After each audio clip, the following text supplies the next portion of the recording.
Doctor గారు, డాడీకి ఎలా ఉంది?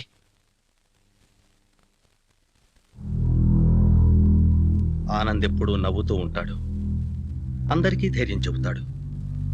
ఓడిపోవటం అంటే వాడికి ఇష్టం ఉండదు. కానీ తన వ్యక్తిగత జీవితంలో ఓడిపోయాడు. ఇప్పుడు సావు చేతిలో ఓడిపోతున్నాడు. వాడి నరాలకు సంబంధించిన డిసీజ్ ఫైండ్ అవుట్ చేశాం. చాలా భయంకరమైన డిసీజ్. దానికి మందే లేదు. వాడు బతికేది కొద్ది రోజులే.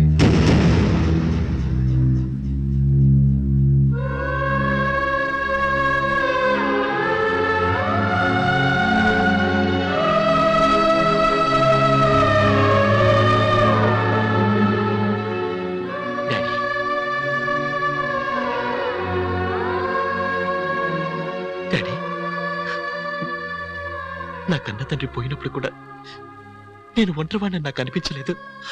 కానీ నువ్వు దూరం అవుతున్నావని వింటేనే ఈ ప్రపంచమే నా నుంచి దూరం అవుతున్నట్టు అనిపిస్తోంది.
ఆయన మీద మీరు వేసిన నేరాలకి ఈ రోజు వరకు ఆయన సంజేషి చెప్పుకోవాలనుకోలేదు.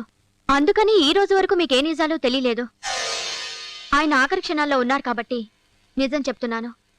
ఆయన హేమని హత్య చేసి ఆ నేరం నుంచి తప్పించుకున్నారనేగా ఆయన అపార్థం చేసుకుని విడిపోయారు. నిజానికి హేమని చంపింది ఆనంద్ కుమార్ గారు కాదు, ఆంజనేయులు. నేను హేమ చెల్లెల్ని.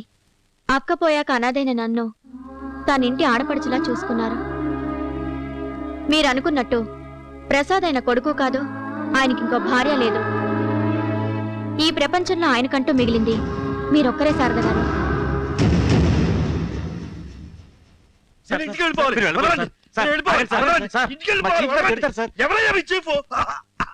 ఆనంద్, ఏమిట్రా ఇది? Please go away. మీరంతా వెళ్ళండి. ఏమిట్రా ఇదంతా? నువ్వు మహానటుడివి, నట సామ్రాట్వి. నీ యాక్టింగ్ చూసి నీకు నిజంగానే జబ్బేమోనని డాక్టర్నైనా నాకే దడబట్టుకుంది. అది సరే, నువ్వు బాగానే ఉన్నావు. అవతల క్యారెక్టర్లన్నీ లబలబలాడిపోతున్నాయి. లబలబలబ కాదురా, ఇంకా డబడబడబలాడిపోవాల్సిందే. ఒరేయ్, ఈ నిశ్చితార్థం ఆపడానికి, నా చుట్టూ ఉన్న క్యారెక్టర్స్ ఈగోని చంపడానికి ఈ పేషెంట్ క్యారెక్టర్ సృష్టించుకున్నాను. ఈ అసలు కథ సుఖాంతం అయ్యే వరకు నా దొంగ కథ దుఃఖాంతం కావాల్సిందే. కంటిన్యూ చేయి.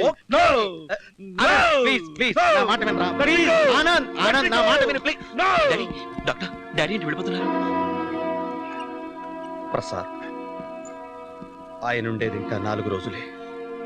ఈ 4 రోజులైనా ఆయన్ని ప్రశాంతంగా బ్రతకనివ్వండి. డాక్టర్, ఆయనకు వచ్చిన డిసీజ్ పేరేమిటి? చావు. చావా?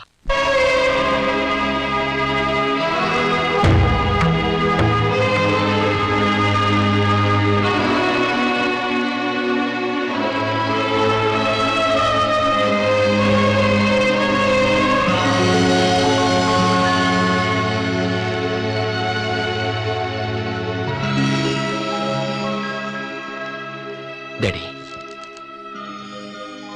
మందులేసుకోండి.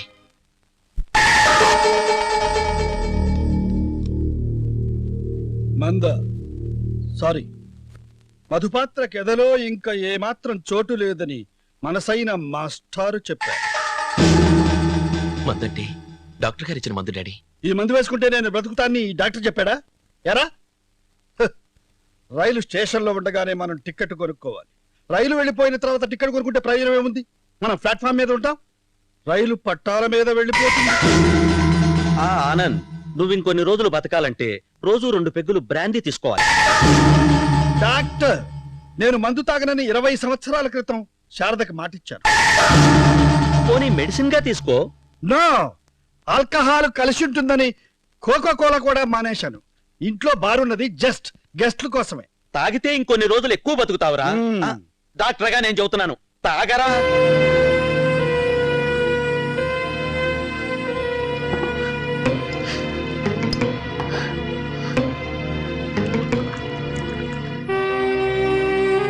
తాగితే కొన్ని రోజులు బ్రతకగలను, కాని తాగనివ్వరు. బ్రతికితే కొన్ని రోజులు తాగగలను, కాని బ్రతకను. తాగండి. ఏమిటిది? రండి.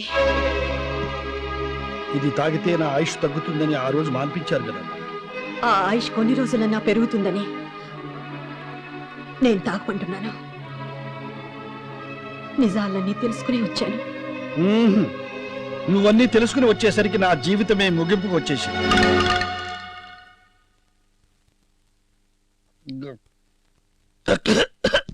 ఒరే ఆనంద్, దగ్గెక్కువైపోతుంది. డాక్టర్, ఏదెక్కువైనా పర్వాలేదు. నేను 4 రోజులే బ్రతుకుతానన్నారు. 3 రోజులు అయిపోయాయి. రేపు సెకండ్ సండే. ఓకే మేడం, ఎందుకు ఇంత దిగజారారు? ఆయన కాళ్ళ దగ్గరికి కావాల్సిన కర్మ మీకేంటి? నువ్వు చెప్పే నీతులు వినవలసిన కర్మ ఆవిడికేమిటి? నేను మీతో మాట్లాడడానికి రాలేదు. థ్యాంక్స్, నాకు ఒంట్లో బాగాలేదు. మీకోసం మేం శత్రువులయ్యాం. నా జీవితాన్ని మీ చేతుల్లో పెట్టాను, అందరినీ ఎదిరించాను. ఈ జబ్బు ఈయన చేసిన పాపాలకి దేవుడు వేసిన శిక్ష. ఇది కూడా చాలదు. తాళిబొట్టు లేకపోయినా పర్వాలేదండి, ఇలాంటి వాళ్ళ కాళ్ళ దగ్గరికి మాత్రం రాకూడదు. ఇలాంటి వాళ్ళ చావుకి కన్నీళ్లు కూడా ఖర్చు పెట్టు. ఆయన గురించి నీకేం తెలుసని ఇలా మాట్లాడుతున్నావు? నేను ఆయన అపార్థం చేసుకున్నాను. సరే, నీ బుద్ధి ఏమైంది? ప్రసాద్ ఆయన కొడుకేనని ఆ రోజు నా దగ్గర ఎందుకు అబద్ధం చెప్పావు? మా ఇద్దరి మధ్య ఇన్నేళ్లు దూరం పెరగడానికి నీలాంటి వాళ్ళే కారణం. మొదటి వికెట్ తో పాటు 2వ వికెట్ కూడా పడింది. ఇక 3వ వికెట్. ఏం చేసావురా? మొదటి పిల్లని పెట్టుకొని మా అమ్మాయికి మారుతాలు కట్టబోతావు. అందుకని కదండి మీ చేత ఇన్ని పోట్లు పడిపించేసుకున్నారు. మా అమ్మాయికి ఆ ప్రసాద్ గురించి ఏం చెడు చెప్పావు చెప్పరా? ఇదిగో సుభద్ర, వెనకరా. ఇప్పుడు చెప్పు. ఇదిగో సుభద్ర, ఆ ప్రసాద్ విషయంలో కథ, మాటలు, పాటలు, సంగీతం, స్కిల్ అన్ని నానే. మరి డైరెక్షన్ గురించి చెప్పవే? కర్మగాలు అది కూడా నానే చేసినాడు కందా. అందుకనే క్లైమాక్స్ పడిపోనాది. నువ్వు కూడా నమ్మేసినావు కందా.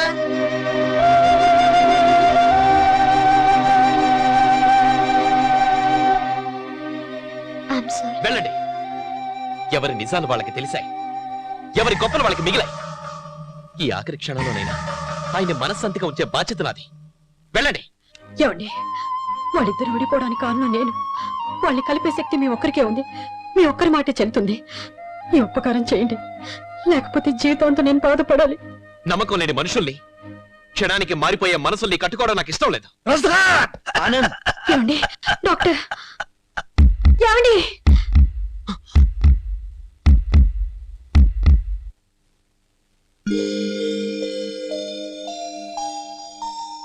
ప్రసాద్, శారద తన జీవితంలో నన్నేమీ కోరలేదు, కోరుతుందని కూడా నేను అనుకోలేదు. ఆఖరి క్షణంలో తను కోరిన కోరిక నేను తీర్చలేకపోతే నేను అశాంతిగా వెళ్ళిపోవలసి వస్తుంది. తీర్చగలిగితే నేను ప్రశాంతంగా ఒక్క క్షణమైనా ఎక్కువ కాలం బ్రతుకుతాను. నువ్వు ఈ క్షణమే సుభద్ర మెడలో తాళి కట్టాలి. టైం తీసుకుని ఆలోచించడానికి నేనేం తణుకో తాడేపల్లిగూడెమో వెళ్ళడం లేదు. తరలిరాని లోకానికి వెళుతున్నాను. వెంటనే నిర్ణయం తీసుకో. గడియారంలో ఏ క్షణము మన కోసం ఆగదు. ఆగదు ఆగదు ఆగదు ఆగదు ఆగదు ఏ నిమిషము నీ కోసము. ఆగితే సాగదు ఈ లోకము. ఆగదు ఏ నిమిషము నీ కోసము. ఆగితే సాగదు ఈ లోకము. ముందుకు సాగదు ఈ లోకము.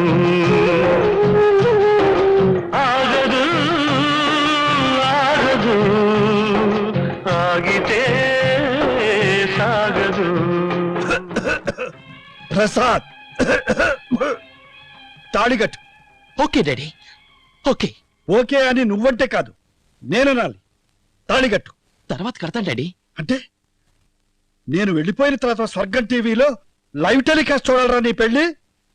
నేను బ్రతికుండగానే తాళిగట్టు. ఇప్పుడు ఇక్కడ ఎక్కడి నుంచి వస్తుంది డాడీ తాళి? ఆకాశం నుంచి దేవతలు అలి పంపిస్తారా?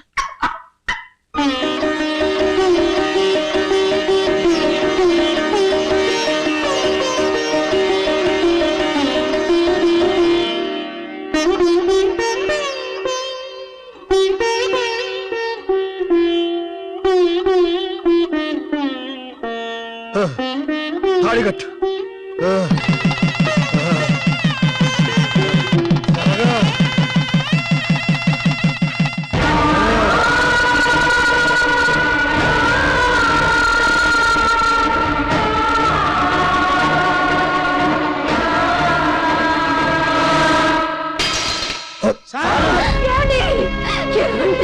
డాడీ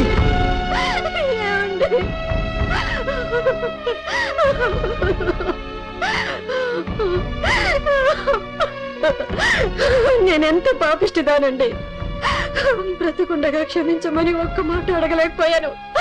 నాకెంత అహంకారం. ఇప్పటికైనా ఒప్పుకున్నందుకు థ్యాంక్స్. అపార్థానికి మారు పేరు ఆడదని నేను నిరూపించానండి. ఆ మాటలొద్దు, మీ ఆడవాళ్ళందరూ తిరగబడతారు. ఇంత జరిగాక ఏ మొహం పెట్టుకుని తిరగ.